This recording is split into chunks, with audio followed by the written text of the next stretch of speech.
거실은 불빛으로 환하게 밝혀져 있었지만 분위기는 마치 곧 큰 폭풍이 몰아칠 것처럼 답답했다.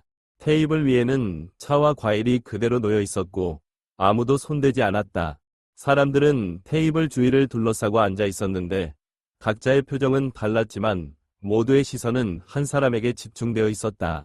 그 사람은 이 가족에서 가장 무시당하는 사위, 지훈이었다.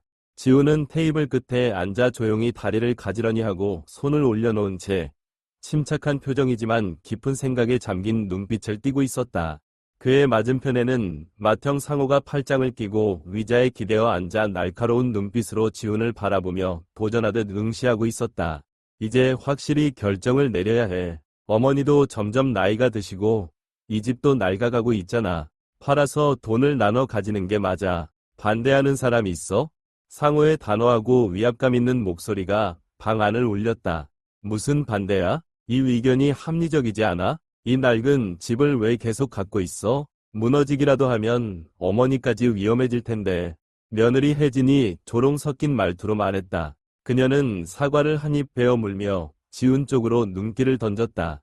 아니면 이 집을 꼭 지키고 싶어하는 사람이라도 있나? 사람들이 웃음을 터뜨렸다. 혜진의 눈길은 지훈에게 멈췄고 그녀의 입가에는 도전적인 미소가 떠올랐다. 누가 있겠어? 돈도 없고 안정적인 직업도 없는 사람이 당연히 이 낡은 집을 지키고 싶어 하겠지. 그렇지, 지훈? 혜진은 비웃으며 지훈을 똑바로 바라봤다. 상호는 크게 웃으며 비꼬는 목소리로 말했다. 맞아, 이 집을 왜 지키려고 하는 거야? 설마 네가 이 집에서 무료로 살 생각이라도 하는 거야? 꿈깨, 지훈. 가족들의 웃음소리가 방 안에 울렸다. 한 친척도 거들며 말했다. 돈도 없으면서 집을 지키긴 뭘 지켜. 그냥 나가서 다른 데서 살아봐. 누가 들어오라고 하던가. 지훈 옆에 앉아있던 은지가 분노를 억누르며 남편의 손을 꼭 잡았다. 그녀의 눈에는 화가 가득했다. 그녀는 일어나려고 했지만 지훈이 손을 살며시 잡아 고개를 저으며 조용하지만 단호한 목소리로 말했다. 괜찮아. 말하게 놔둬. 당신은 참을 수 있어도 나는 더는 못 참아. 은지는 속삭이며 분노로 떨리는 목소리로 말했다. 장모는 지금까지 아무 말도 하지 않고 옆에 앉아 있다가 살짝 사위 쪽을 쳐다봤지만 아무 말도 하지 않았다. 상우와 혜진의 말에 익숙해진 그녀는 가끔 사위가 정말로 무능하다고 생각하곤 했다. 지훈, 자존심이라는 게 있으면 좀 가져봐. 남자가 돈을 못 벌면 이런 회의에는 끼지 말아야지. 그냥 듣기만 하고 입은 다물라고. 상호는 비웃으며 말했다. 그 순간 지훈의 눈빛이 살짝 흔들렸다. 그는 고개를 들어 상호를 똑바로 바라봤다. 방 안은 순간적으로 고요해졌다. 형님. 지훈은 침착하고 차분한 목소리로 말했다. 그러나 그의 말은 한 글자 한 글자 또렷하게 들렸다. 기여라는 게 다른 사람을 깔아뭉개고 자신이 뛰어나 보이게 하는 것이라면 저는 그런 기여를 하지 않겠습니다. 방 안의 분위기는 갑자기 무거워졌다. 상호는 잠시 당황한 듯 했지만 이내 비웃으며 말했다. 그럴듯한 말이네. 너 지금 대단한 척하는 거냐? 네가 대단한 원칙이라도 있는 것처럼 말하네. 하지만 현실은 내겐 그런 말뿐이잖아. 우리는 말로 먹고 사는 게 아니야. 지훈. 맞아. 혜진이 곧바로 거들었다. 원칙이 돈이 된다면 지금쯤 네가 이렇게 가난하지는 않았겠지. 지훈. 웃음소리가 또다시 방 안을 울렸다. 은지는 지훈의 손을 더 세게 잡았지만 이번에는 아무 말도 하지 않았다. 그녀는 남편이 너무나 많은 것을 참아왔다는 것을 알고 있었다. 그만하세요. 갑자기 은지가 외쳤다. 모두가 고개를 돌려 그녀를 바라봤다. 우리는 아무것도 요구하지 않았어요. 우리 힘으로 살아가고 있어요. 아무리 가난해도 당신들 돈은 필요 없어요. 당신들은 돈이 많다고 그렇게 대단한 줄 알아요? 나는 당신들처럼 돈 많으면서도 이렇게 인색한 사람은 처음 봐요. 은지, 입 다물어. 상호가 테이블을 세게 쳤다. 네가 뭐라고 여기에 와서 잘난 척이야? 그녀는 내 아내입니다. 지훈이 자리에서 일어섰다. 모두가 놀랐다. 항상 침묵하고 참아왔던 지훈이 처음으로 당당히 나섰다. 그는 꼿꼿이 서서 한 사람 한 사람을 날카롭게 바라봤다. 그녀는 제 아내입니다. 누구나 저를 무시할 수 있습니다. 그러나 제 아내를 무시하는 것은 용납하지 않겠습니다. 더 이상 웃는 사람은 없었다. 아무도 입을 열지 않았다. 지우는 장모를 바라보았다. 그의 눈에는 원망이 아닌 담담함만이 담겨 있었다. 목소리를 높여 죄송합니다. 하지만 저는 제 아내를 지켜야 합니다. 장모는 잠시 사위를 바라보다가 눈을 깜빡였지만 아무 말도 하지 않았다. 그녀는 고개를 돌려 차를 마시는 척했다. 상우는 비웃으며 말했다. 잘 봤다. 그런데 여기에 아무도 너한테 뭘 지키라고 부탁한 사람은 없어. 네가 누굴 지키고 싶다면 내 아내를 데리고 이 집에서 나가. 우리 엄마의 집에 기대지 말고. 방 안은 다시 침묵에 빠졌다. 지우는 더는 아무 말도 하지 않고 다시 자리에 앉았다. 그의 눈은 다시 평온을 되찾았다. 걱정 마세요. 저는 누구에게도 의지할 필요가 없습니다. 그는 느릿느릿 그러나 명확히 말했다. 언젠가 형님도 저를 다르게 보게 될 날이 올 겁니다. 상우는 크게 웃었다. 그날이 오긴 할까? 혜진은 입을 가리며 비웃었다. 그래, 한번 기다려보지 뭐. 그날이 언제인지. 아무도 장모를 신경 쓰지 않았다. 그녀는 여전히 앉아 있었지만 회의 중 처음으로 그녀는 지훈을 오랫동안 바라봤다. 그 순간 그녀의 눈에는 잠깐의 망설임이 스쳐갔다. 회의는 끝났다. 상우와 혜진은 만족스러운 얼굴로 떠났다. 장모도 아무 말 없이 방으로 들어갔다. 은지는 지훈의 손을 잡으며 따뜻하지만 부드러운 목소리로 말했다. 당신은 아무것도 증명할 필요 없어. 난 당신이 어떤 사람인지 알아. 지훈은 미소를 지었지만 그의 눈에는 여전히 결의가 비쳤다. 그는 천장을 바라보았다. 그곳에서 빛이 그의 얼굴에 비쳤다. 그의 목소리는 천천히 부드럽지만 확고하게 울렸다. 아니, 이번엔 반드시 증명할 거야. 그들 때문이 아니라 어머니를 위해서. 은지는 놀란 눈으로 남편을 바라봤다. 그 눈빛 속에서 그녀는 이전에는 본 적 없는 것을 발견했다. 많은 것을 견뎌온 한 남자의 결심이었다. 절대 꺼지지 않는 불꽃이었다. 아침의 차가운 공기 속에서 지우는 평소보다 일찍 일어났다. 첫 햇살이 창문 틈새로 비집고 들어와 작은 방 안을 은은한 빛으로 채웠다. 그는 달아해진 얇은 외투를 걸치고 거울 앞에서 낡은 넥타이를 매만졌다. 그의 얼굴에는 결의에 찬 표정이 역력했지만 눈동자에는 어딘가 알 수 없는 깊은 고요함이 서려 있었다. 은지는 부엌에서 아침 식사를 준비하며 요리 소리를 내고 있었다. 그녀는 고개를 돌려 남편을 바라보며 말했다. 아침 안 먹어요? 나랑 같이 앉아서 먹어요. 배 안 고파. 일찍 나가야 해. 오늘 배달 건이 많거든. 지우는 아내를 바라보며 부드럽지만 단호한 목소리로 말했다. 그래도 조금이라도 먹어야죠. 하루 종일 일하는데 아침도 안 먹으면 어떻게 버티겠어요? 은지는 다가와 지훈 앞에 계란 프라이가 얹힌 밥 한 접시를 놓았다. 지훈은 가볍게 웃으며 의자에 앉아 젓가락을 들었다. 알겠어. 먹을게. 너도 같이 먹자. 두 사람은 조용히 식사를 했다. 오직 씹는 소리와 그릇 부딪히는 소리만이 고요를 깼다. 은지는 가끔 남편을 바라보며 속에 감춰둔 걱정 어린 눈빛을 드러냈다. 그녀는 알고 있었다. 그의 평온한 겉모습 뒤에는 많은 압박을 감내하는 마음이 있다는 것을. 지훈이 일어나 준비를 마치고 나가려 하자 은지는 다가가 그의 옷깃을 정리하며 부드러운 눈빛으로 말했다. 여보, 당신이 많은 압박을 받고 있다는 걸 알아요. 하지만 누구에게 뭔가를 증명하려고 애쓰지 않아도 돼요. 제가 바라는 건 당신이 안전하고 건강한 것뿐이에요. 지훈은 아내의 손을 가볍게 잡고 그의 따뜻한 손바닥 안에 작은 손을 감쌌다. 그는 그녀를 바라보며 낮고 단호한 목소리로 말했다.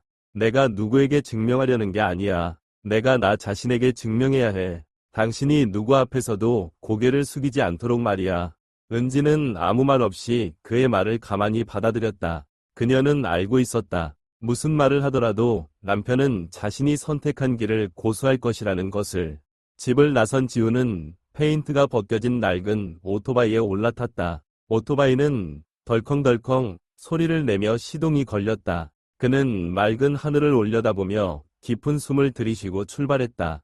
긴 도로 위에서 차가운 바람이 얇은 외투 속으로 스며들어 피부에 닿았다. 하지만 그는 추위를 느끼지 못했다. 그의 마음속에는 의지의 불꽃이 여전히 타오르고 있었기 때문이다. 신호를 기다리며 멈춰선 순간 과거의 기억이 느릿한 영화처럼 되살아났다. 3년 전 지우는 무시당하는 사위가 아니었다. 그는 성공한 금융 투자자였다. 그의 눈부신 경력은 가족과 친구들에게 자랑거리가 되었다. 매일 그는 값비싼 정장을 입고 고급 빌딩 사이를 오가며 중요한 전화를 받았다. 그는 고급 아파트와 럭셔리 자동차를 소유했고 은행 계좌는 언제나 돈으로 가득 차 있었다. 하지만 악몽은 한순간에 시작되었다.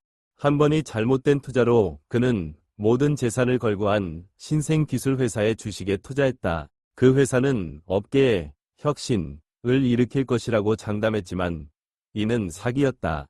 회사는 파산했고 주가는 하룻밤 사이에 폭락했다. 그가 소유했던 모든 것, 아파트, 자동차, 저축, 모두 순식간에 사라졌다. 그의 전화는 끊임없이 울렸다. 하지만 이번에는 투자 기회를 찾는 파트너가 아니라 채권자, 은행, 빌린 돈을 갚으라는 사람들의 전화였다. 지훈, 너 그렇게 잘난 척하더니 왜 다 날려버렸어? 친구들의 책망이 들려왔다. 빚 갚아. 네가 그렇게 약속해놓고 이제 뭐야? 당장 갚아. 지훈은 그들에게 시간을 더 달라고 설득하려 했지만 아무도 기회를 주지 않았다. 한때 그를 지훈 형이라 부르던 사람들은 등을 돌렸고 그의 전화번호마저 차단했다. 어느 오후 버스 정류장에 멍하니 앉아있던 지훈에게 은지가 찾아왔다. 그녀는 그의 옆에 조용히 앉아 아무 말 없이 물 한 병을 건넸다. 나한텐 당신이 있으니까요. 은지는 부드럽지만 따뜻한 목소리로 말했다. 그 순간 지훈은 눈물을 터뜨렸다. 뜨거운 눈물이 그의 손등에 떨어졌다. 그는 자신이 사랑하는 여자를 고생시키게 된 자신을 자책했다. 하지만 은지는 그를 떠나지 않았다. 오히려 그녀는 그와 함께 다시 시작했다. 두 사람은 남은 것을 모두 팔아 외곽의 작은 집을 임대했다. 그는 배달 일을 시작했고 은지는 근처 슈퍼마켓에서 시간제 일을 했다. 처음 몇 달간의 일은 매우 힘들었다. 지훈은 매일 10시간 이상 오토바이를 타고 도시 곳곳을 돌아다니며 배달을 했다. 때로는 너무 무거운 짐 때문에 등이 뻐근했지만 그는 멈추지 않았다. 그는 은지의 눈빛과 그녀가 했던 말, 나한텐 당신이 있으니까요, 를 떠올리며 이를 악물고 버텼다. 어느 날, 큰 비가 쏟아지는 가운데 급한 배달 주문이 있었다. 그러나 도로는 물에 잠겼고 지훈은 미끄러져 넘어졌다. 온몸이 젖었고 짐도 땅에 떨어졌다. 뒤따르던 운전자들은 경적을 울리며 그를 욕했다. 가난뱅이 주제에 운전도 못하냐? 그는 젖은 짐을 하나씩 주워 닦아내며 다시 배달을 이어갔다. 젊은이는 참 인내심이 많구만. 포기하지 말게. 한 노인이 그를 바라보며 말했다. 그는 고개를 숙여 감사를 표하고 다시 짐을 들었다. 그 순간 그는 깨달았다. 변하지 않으면 평생 무시당하며 살아갈 것이라는 것을. 시간이 지나며 지훈은 전자부품 생산에 대해 배우기 시작했다. 그는 적은 월급에서 조금씩 저축하여 중고 컴퓨터를 구입하고 밤마다 새벽 2에서 3시까지 연구했다. 하루하루 그는 끊임없이 노력했다. 마침내 기회가 찾아왔다. 그는 전자산업에서 새로운 흐름을 발견하고 조용히 창업을 준비했다.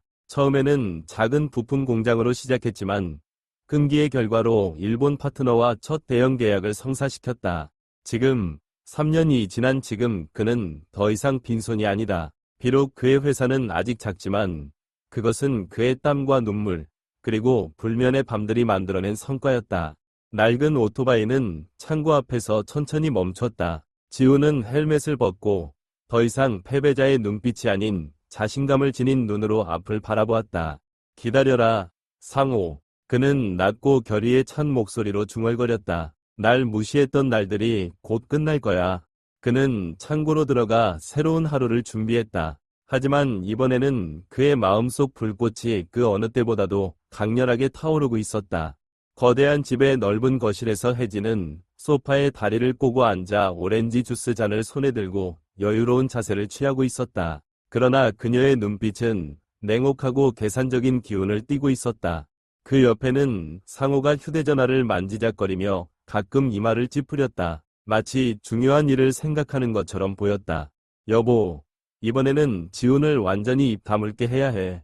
혜진은 오렌지 주스를 한 모금 마시며 남편 쪽으로 몸을 기울였다. 그녀의 목소리는 싸늘했다.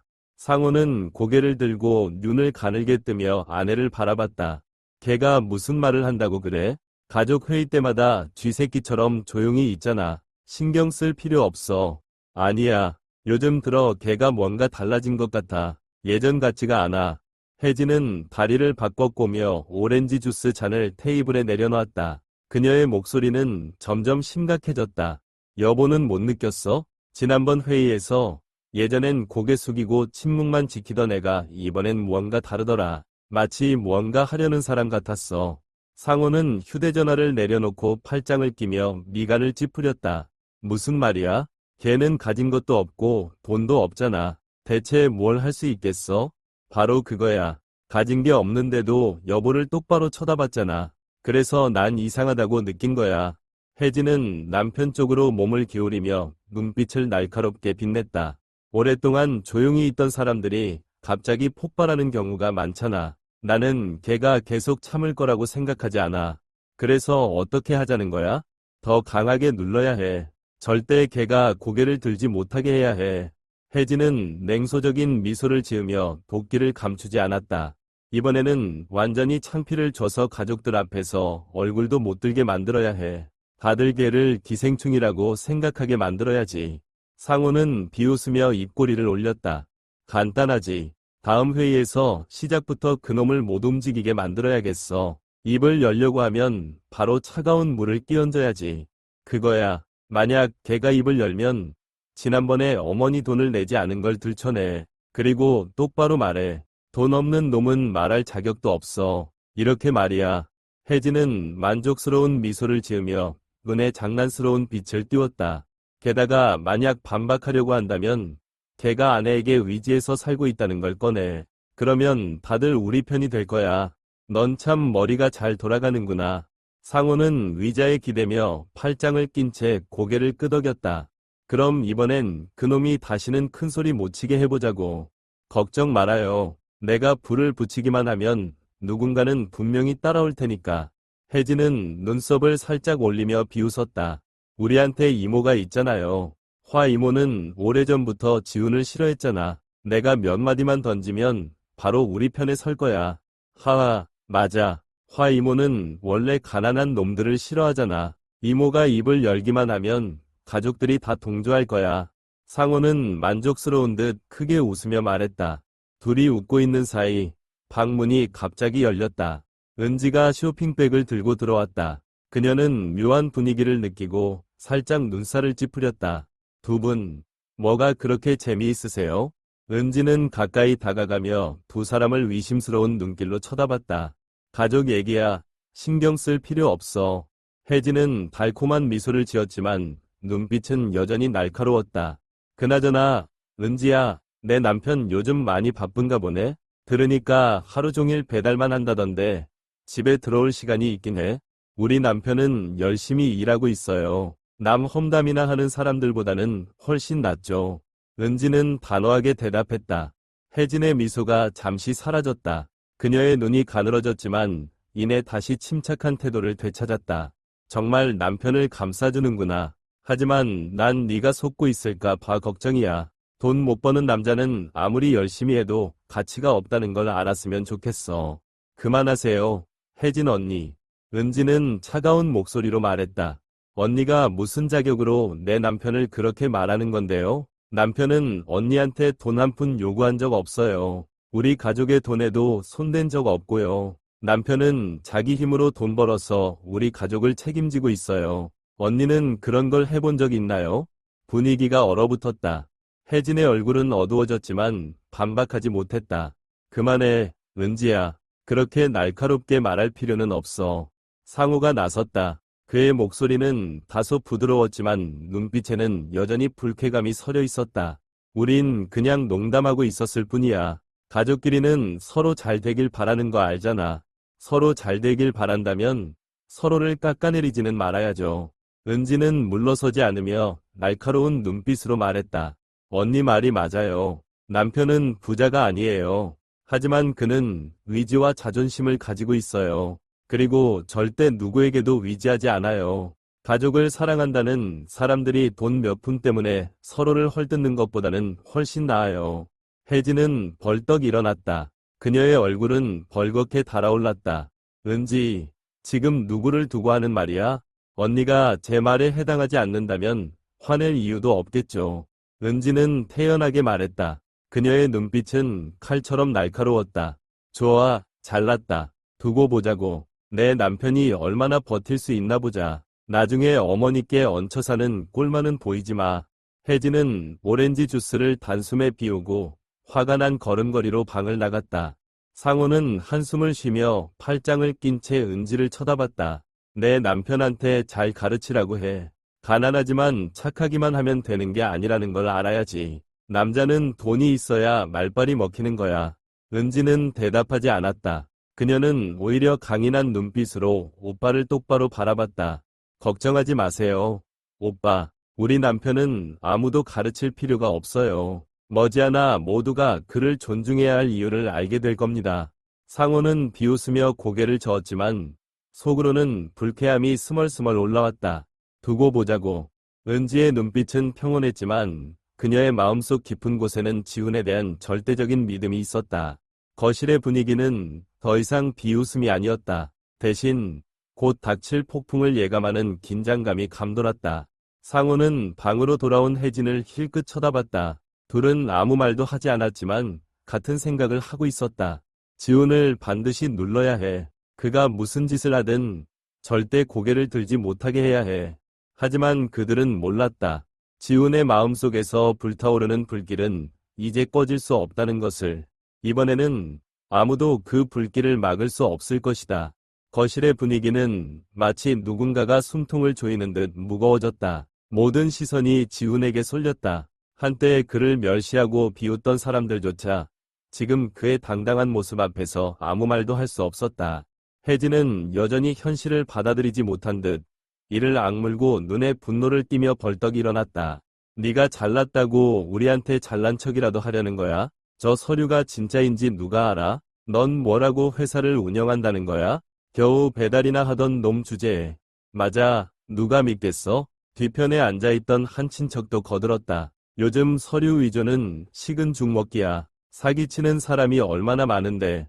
지훈은 대답하지 않았다. 그는 혜진을 똑바로 바라보며 잔잔한 호수처럼 침착한 태도를 유지했다. 그러고는 천천히 휴대전화를 꺼내 몇 번 누른 후 탁자 위에 올려놓았다.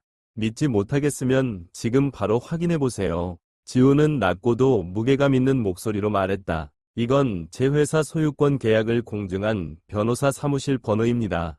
확인하고 싶다면 제가 지금 바로 전화하겠습니다. 방 안은 깊은 침묵에 휩싸였다. 누구도 나서서 확인하지 않았다. 만약 그의 말이 사실이라면 지금까지 했던 비난이 모두 우스꽝스러워질 테니까.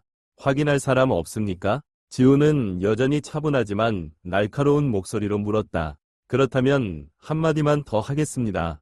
그는 탁자 주위를 천천히 걸으며 단단한 발걸음으로 한 사람씩 시선을 마주쳤다. 여러분은 항상 제가 가난하다고, 남의 도움만 받는다고, 존중받을 가치가 없다고 말했죠. 하지만 여러분과 저 사이에 어떤 차이가 있는지 아십니까? 아무도 대답하지 않았다. 모두 숨을 죽인 채 그의 말을 기다렸다. 여러분은 부모의 재산에 의지하며 삽니다. 여러분은 이 집을 팔아 재산을 나누려고 하죠. 마치 그게 여러분의 성과인 것처럼요. 하지만 남의 재산에 기대는 것은 결코 자랑거리가 아닙니다. 반면 저는 비록 가난했지만 제 손으로 모든 것을 만들어냈습니다. 지훈의 말은 칼날처럼 날카로워 방 안에 있던 모두의 자존심을 찔렀다. 모두가 마음속 깊은 곳에서 부끄러움을 느꼈지만 누구도 반박할 수 없었다. 상호는 자세를 바로잡고 주먹을 꽉 쥔 채 낮게 으르렁거렸다. 네가 누구한테 설교를 하는 거야? 지훈? 네가 대단하기라도 한 줄 알아? 네가 예전에 실패했던 걸 잊었어? 내 돈 다 날리고 배달이나 하던 놈이 뭘 안다고 우리한테 가르치려 들어? 지훈은 천천히 상호를 바라보았다. 그는 웃지도 화내지도 않았다. 단지 날카로운 칼날 같은 눈빛만이 있었다. 그래, 난 예전에 실패했어. 하지만 난 다시 일어섰다. 그는 천천히 상호 쪽으로 다가갔다. 그런데 너는 한 번이라도 실패해 본 적 있어? 너는 한 번이라도 안전지대에서 벗어나 본 적 있냐고. 아니면 여기 앉아서 엄마의 재산이 나눠지기만을 기다리고 있는 거야?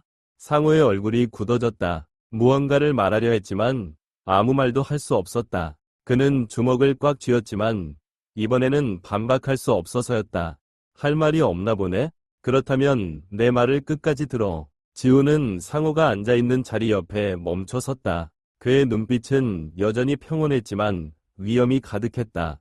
사람은 가난을 두려워하지 않는다. 사람은 영원히 가난하게 살 것을 두려워한다. 나는 가난했지만 변했다. 그런데 너는 평생 부유하게 살았으면서도 엄마의 재산이 없어질까 봐 두려워하지 않냐? 누가 더 가난한지 너 스스로 생각해봐. 상호는 이를 악물고 얼굴이 벌개졌다. 네가 뭔데, 지훈? 네가 그렇게 잘났어? 겨우 작은 공장 하나로 나한테 잘난 척하려는 거야? 돈 몇 푼 벌었다고 우리 위에 서려는 거냐? 넌 착각하고 있어. 상호. 지훈은 흔들림 없는 목소리로 대답했다. 난 잘난 척할 필요 없어. 왜냐하면 지금 나는 너보다 높은 곳에 서 있으니까. 방 안은 다시 한번 고요해졌다. 갑자기 장모가 자리에서 일어섰다. 그녀는 방 안을 둘러보며 혜진과 상호에게 시선을 오래 머물렀다. 얘들아, 내가 틀렸다. 그녀의 목소리는 떨렸다. 그동안 나는 지훈이가 은지와 어울리지 않는다고 생각했어. 그 아이에게 미래가 없다고 생각했지. 하지만 내가 잘못 생각했다. 내가 틀렸어. 지훈아. 장모는 지훈에게 다가가 떨리는 손으로 그의 손을 붙잡았다. 그녀는 그의 손을 꼭 쥐며 깊은 감정이 어린 눈빛으로 말했다. 너는 더 이상 가난한 사위가 아니야. 너는 내 아들이다. 방 한쪽에서 울음소리가 들려왔다. 은지가 두 손으로 입을 가린 채 눈물을 흘리고 있었다. 그녀는 아무 말도 하지 않았지만 그녀의 눈물이 모든 것을 말해주고 있었다. 장모는 다시 혜진과 상호를 돌아보며 그 어느 때보다도 단호한 목소리로 말했다. 이제부터 누구도 지훈이를 무시할 수 없어. 만약 누구든 그 아이를 헐뜯는다면 그 사람은 더 이상 내 자식이 아니다. 방 안은 정적에 휩싸였다. 아무도 입을 열지 않았다. 혜진은 고개를 숙이고 얼굴을 들지 못했고 상호는 아무 말 없이 앉아 있었다. 지훈은 장모를 바라보며 따뜻한 눈빛으로 고개를 끄덕였다. 저는 한 번도 어머니를 원망한 적 없습니다. 저는 단지 제가 비록 가난했더라도 쓸모없는 사람은 아니라는 것을 증명하고 싶었을 뿐입니다. 넌 해냈어, 지훈아. 장모는 떨리는 목소리로 말했다. 넌 내가 아는 가장 훌륭한 남자야. 그 순간 방 안에 있던 모든 사람들은 변화를 느꼈다. 지훈은 더 이상 이 집안의 가난한 사위가 아니었다. 그는 실패해서 일어나 누구보다 강인해진 사람이었다. 아무도 이제 그를 멸시할 수 없었다. 아무도 비웃을 수 없었다. 오랜 침묵 끝에 상호는 무겁게 한숨을 내쉬며 천천히 일어섰다. 그는 고개를 돌려 지훈을 바라보았다. 지훈아, 내가 잘못했어. 그의 목소리는 쉰 듯 갈라졌다. 미안하다. 내가 너를 잘못 봤다. 지훈은 그를 바라보며 미소도 분노도 없이 고개를 끄덕였다. 괜찮습니다, 형님. 우리는 가족이니까요. 거실은 고요했지만 이번에는 무거움도 멸시도 없었다. 따뜻함이 방 안을 천천히 채우고 있었다. 창문을 통해 햇살이 들어와 지훈의 얼굴을 비췄다. 그 햇살은 더 이상 단순한 태양의 빛이 아니었다. 그것은 인정과 자부심, 그리고 승리의 빛이었다. 저녁 햇살이 창문 틈으로 비쳐들어와 나무바닥에 길게 드리워졌다. 거실은 이제 이상할 정도로 고요했다. 방 안의 모든 얼굴은 무거운 표정을 띠고 있었고 조롱 섞인 웃음소리도 오만한 시선도 더는 없었다. 상호는 의자에 가만히 앉아 두 손을 꽉 쥔 채 고개를 떨군 모습이었다. 그는 지훈을 똑바로 쳐다볼 용기가 없는 듯 시선을 바닥에 고정하고 있었다. 마치 자신의 잘못과 마주하고 있는 사람처럼. 옆에 앉아있는 혜진은 더 이상 평소의 날카롭고 당당한 모습이 아니었다. 풀어헤쳐진 머리카락이 어깨를 감싸고 그녀의 두 손은 서로 꽉 끼워져 있었다. 그녀는 지훈의 눈과 마주칠 때마다 고개를 돌렸다. 장모는 지훈의 옆에 앉아 그의 손을 꼭 잡고 있었다. 마치 손을 놓으면 그가 사라질 것처럼 꽉 붙잡고 있는 그녀의 눈에는 사랑과 후회가 가득 담겨 있었다. 이번에는 그녀가 먼저 입을 열었다. 지훈아, 엄마가 정말 미안하다. 그녀의 목소리는 떨리고 있었고 한마디 한마디가 천근처럼 무거웠다. 전에 엄마는 네가 미래가 없다고 생각했어. 은지가 잘못된 선택을 했다고 믿었지. 네가 이 가족을 지키지 못할까 봐 걱정했어. 하지만 내가 눈이 멀었더구나. 네가 우리 가족을 지킨 것뿐만 아니라 누가 진정 존중받아야 할 사람인지도 깨닫게 해줬구나. 지우는 돌아서서 장모를 바라봤다. 그는 살짝 고개를 저으며 따뜻한 눈빛으로 말했다. 엄마를 원망하지 않아요. 누구나 결과를 보기 전에는 의심할 수 있잖아요. 중요한 건 결국 무엇을 깨닫느냐라고 생각해요. 장모의 눈에서 눈물이 흘러내렸다. 그녀는 지훈의 손을 더 꽉 쥐며 말했다. 고맙다, 지훈아. 우리가 너를 그렇게 부당하게 대했음에도 불구하고 가족을 포기하지 않아줘서 정말 고맙다. 그녀는 고개를 돌려 혜진과 상호를 바라보았다. 그녀의 목소리는 지금까지 한 번도 들어본 적 없는 단호함이 담겨 있었다. 너희 둘, 동서에게 할 말 없니? 혜진과 상호는 서로를 바라보며 부끄러움이 가득한 얼굴을 했다. 상호는 고개를 숙인 채 한참 동안 아무 말도 하지 않았다. 방 안의 모든 시선이 그에게 쏠렸다. 결국 그는 자리에서 일어나 지훈 쪽으로 다가갔다. 그의 걸음은 마치 돌덩이를 끌고 가는 듯 무거웠다. 그의 눈은 벌겋게 충혈되어 있었고 얼굴에는 피곤함이 가득했다.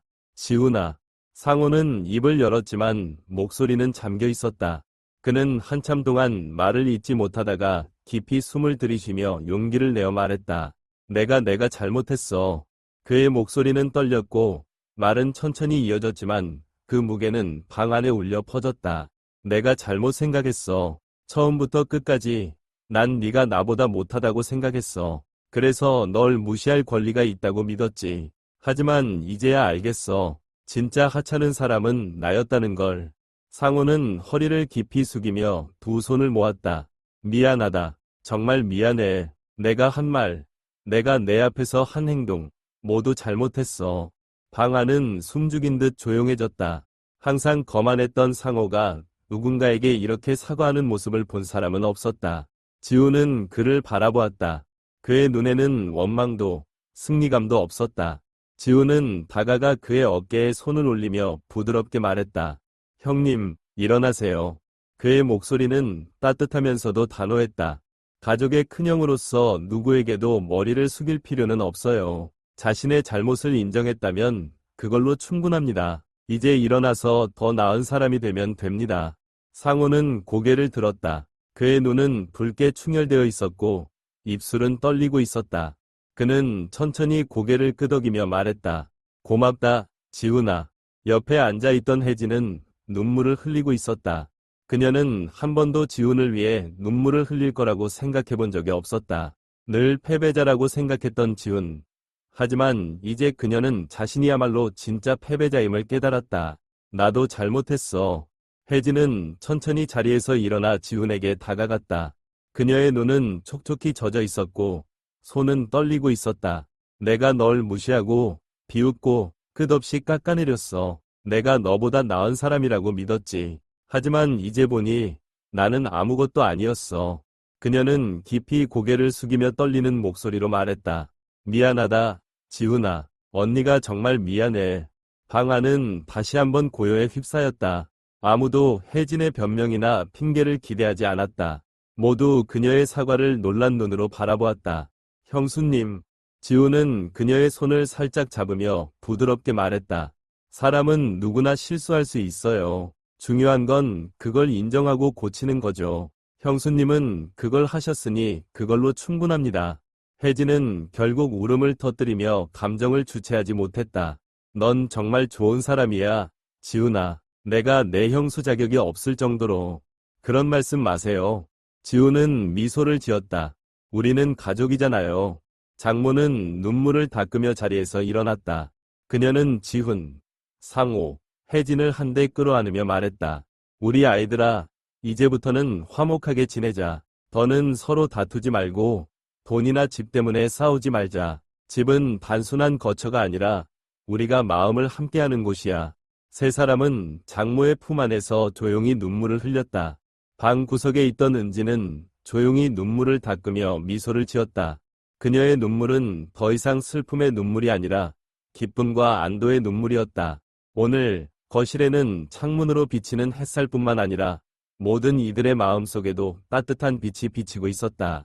가족은 다툼과 상처가 있더라도 용서와 사랑이 있다면 무엇이든 회복될 수 있다. 지우는 천천히 천장을 바라보며 따뜻한 눈빛으로 생각했다. 결국 해냈다. 그는 항상 자신을 지켜준 아내 은지를 바라보았다. 은지는 그를 바라보며 사랑이 가득한 눈빛으로 말했다. 당신 정말 대단해요. 지우는 미소 지었다.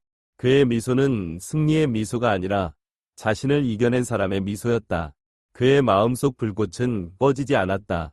이제 그 불꽃은 가족 모두의 마음속을 밝혀주고 있었다. 일주일 후 집안의 분위기는 완전히 달라졌다. 더 이상 싸우는 소리도 경멸의 눈빛도 비아냥거리는 말도 들리지 않았다. 대신 가족 식사 시간에는 웃음소리와 함께 그릇과 접시가 부딪히는 즐거운 소리가 가득했다. 그날 오후 장모님은 가족 식사를 준비하자고 제안했다. 이전과는 달리 이번에는 모두가 함께 준비했다. 상호는 소매를 걷어붙이고 집중한 얼굴로 채소를 씻고 양파를 다듬었다. 혜진은 조용히 시어머니 옆에서 국을 끓이는 일을 도왔다. 가족이 함께 일을 하며 누구도 명령하거나 강요하지 않았다. 양파를 더 작게 썰어야 해요. 너무 크면 매울 거예요. 혜진이 부드러운 목소리로 말했다. 알았어, 알았어. 작게 썰면 되잖아. 상호는 웃으며 조심스럽게 얇게 양파를 썰었다. 다른 한편 지우는 식탁을 정리하며 그릇과 젓가락을 가지런히 놓았다. 그의 손놀림은 익숙하고 능숙했다. 은지는 그런 남편을 바라보며 부드러운 눈빛으로 웃었다. 오늘은 당신이 집주인 같아 보여요. 그녀는 환하게 웃으며 말했다. 나 항상 집주인이었잖아. 지우는 그녀만 들을 수 있게 작게 속삭이며 윙크했다. 은지는 웃음을 터뜨리며 그의 어깨를 살짝 밀었다. 모든 준비가 끝난 후 장모님은 부엌에서 나와 거실을 둘러보았다. 자식들이 서로 가까이 앉아 더 이상 차가운 거리감이나 냉랭한 눈빛이 없는 모습을 보며 그녀는 흐뭇하게 미소 지었다. 장모님은 두 손을 모아 박수를 치며 모두의 주의를 끌었다. 얘들아, 모두 자리에 앉아라. 오늘 엄마가 할 말이 있다. 온 가족이 식탁 주위에 앉았다. 모두가 조용히 그녀의 말을 기다리며 이전처럼 말을 끊거나 떠들지 않았다. 장모님은 자리에서 일어나 소주잔을 들고 있었다. 그녀는 한 사람 한 사람을 바라보며 따뜻한 눈빛을 보였다. 얘들아, 오늘 엄마는 모두에게 감사하고 싶다. 이렇게 온 가족이 모여 함께 식사할 수 있어서 감사하고 함께 일하고 서로 나누는 모습을 보여줘서 고맙다. 그리고 무엇보다 자신의 잘못을 인정할 줄 아는 너희들에게 고맙다. 그녀는 잠시 숨을 고르며 말을 이었다. 하지만 엄마가 가장 감사하고 싶은 사람은 지훈이다. 모두의 시선이 지훈에게로 향했다. 예전에 엄마는 네가 은지와 어울리지 않는다고 생각했었다. 네가 우리 딸을 지킬 만큼 강하지 않다고 생각했었지. 하지만 오늘 엄마는 자신이 틀렸다는 걸 깨달았다. 그녀의 목소리는 떨렸지만 진심이 묻어났다. 너는 아내를 지켰을 뿐만 아니라 이 가족을 지켰어. 너는 엄마에게 사람의 가치는 그가 가진 돈이 아니라 그가 가진 의지에 달려있다는 걸 깨닫게 해줬다. 그녀는 소주잔을 높이 들고 눈가에 맺힌 눈물이 빛을 반사하며 반짝였다. 이제 너는 더 이상 엄마에게 가난한 사위가 아니다. 너는 엄마의 아들이다. 그녀는 다시 자식들을 돌아보며 말했다. 그리고 오늘 이후로 이 집안에서 누구도 지훈이를 무시할 수 없다. 모두가 잘못할 수 있지만 모두가 고칠 수 있다. 오늘 우리는 모두 그 잘못을 고쳤다. 그렇지 않니? 모두가 침묵했다. 그러다 상호가 가장 먼저 자리에서 일어섰다. 그는 자신의 잔을 들고 지훈을 똑바로 바라보았다. 맞아. 오늘 나는 공식적으로 내 동생에게 사과하고 싶다. 그의 목소리는 단호했고 흔들림이 없었다. 내가 너를 무시하고 모욕했지만 너는 결코 반격하지 않았다. 너는 조용히 행동으로 증명했어. 오늘 나는 깨달았다. 나보다 더 나은 사람은 바로 너라는 것을. 상호는 자신의 잔을 높이 들며 진심 어린 눈빛을 보냈다. 지훈아, 네가 나에게 귀중한 교훈을 줬다. 앞으로 내가 이기적인 형이 아니라 네가 필요할 때 가장 먼저 나서줄 사람이 될게. 맞아요. 혜진이 곧바로 일어섰다. 그녀의 눈은 이미 오래전부터 붉어져 있었다. 그녀는 손수건으로 눈물을 닦으며 떨리는 목소리로 말했다. 내가 너에게 잘못했어. 지훈아, 이제부터는 절대 너에게 못된 말을 하지 않을게. 진심이야. 은지는 남편을 바라보며 눈물로 눈이 가득 찼다. 그녀는 그의 손을 잡고 사랑과 자부심이 가득 담긴 눈빛으로 말했다. 당신은 해냈어요. 지훈. 온 가족이 잔을 들어올렸다. 이번에는 억지로도 아니었고 어색함도 없었다. 모두가 함께 술을 마시며 환한 웃음을 지었다. 그날의 식사에서는 재산 이야기도 집을 파는 이야기도 나오지 않았다. 모두가 진심으로 즐겁게 먹고 웃으며 가족다운 모습을 보여주었다. 식사가 끝난 뒤에도 모두가 식탁에 남아 옛날 이야기를 나눴다.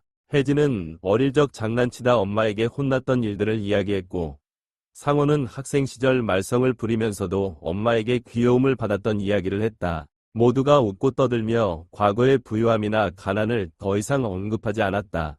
장모님은 지훈 옆에 앉아 오랫동안 그를 바라보았다. 그녀는 온화한 미소를 지으며 말했다. 지훈아, 엄마가 너에게 한 가지 물어봐도 될까? 네, 어머니, 뭐든 물어보세요. 네가 나를 원망한 적이 있니? 내가 너를 꾸짖을 때, 내 편을 들어주지 않을 때, 나를 원망했었니? 지훈은 그녀를 바라보며 진심을 숨기지 않았다. 솔직히 말하면 있었습니다. 하지만 잠시뿐이었어요. 그는 가볍게 웃으며 말했다. 하지만 곧 깨달았어요. 어머니는 은지를 걱정하셨던 거죠. 부모라면 누구나 자식을 걱정하니까요. 그래서 저는 어머니를 탓하지 않았어요. 대신 제가 더 잘하고 더 강해지면 어머니가 저를 다르게 봐주실 거라 생각했습니다. 장모님의 눈에서 다시 눈물이 흘렀다. 그녀는 손으로 입을 가리며 울음을 참았다. 너는 내가 아는 가장 훌륭한 남자야. 너를 아들로 둔 것이 정말 자랑스럽다. 은지는 고개를 숙이고 눈물을 흘리며 남편과 엄마를 껴안았다. 세 사람은 꽉 껴안으며 서로의 온기를 나눴다. 어머니가 저를 믿어주셔서 감사합니다. 지우는 떨리는 목소리로 말했다. 밖에서는 저녁 하늘이 따뜻한 주황빛으로 물들고 있었다. 석양의 빛이 거실 안으로 비추며 방을 따스하게 밝혔다. 그 순간 그 가족은 진정으로 변화를 맞이했다. 더 이상 누구도 의존하지 않았고 누구도 패배자가 아니었다. 모두가 동등한 가족의 일원으로서 서로를 존중했다. 그리고 그 순간 지우는 자신이 오랫동안 갈망해왔던 것을 결국 이루어냈음을 깨달았다. 그것은 다른 누구를 이기기 위함이 아니라 자신을 이기기 위한 승리였다.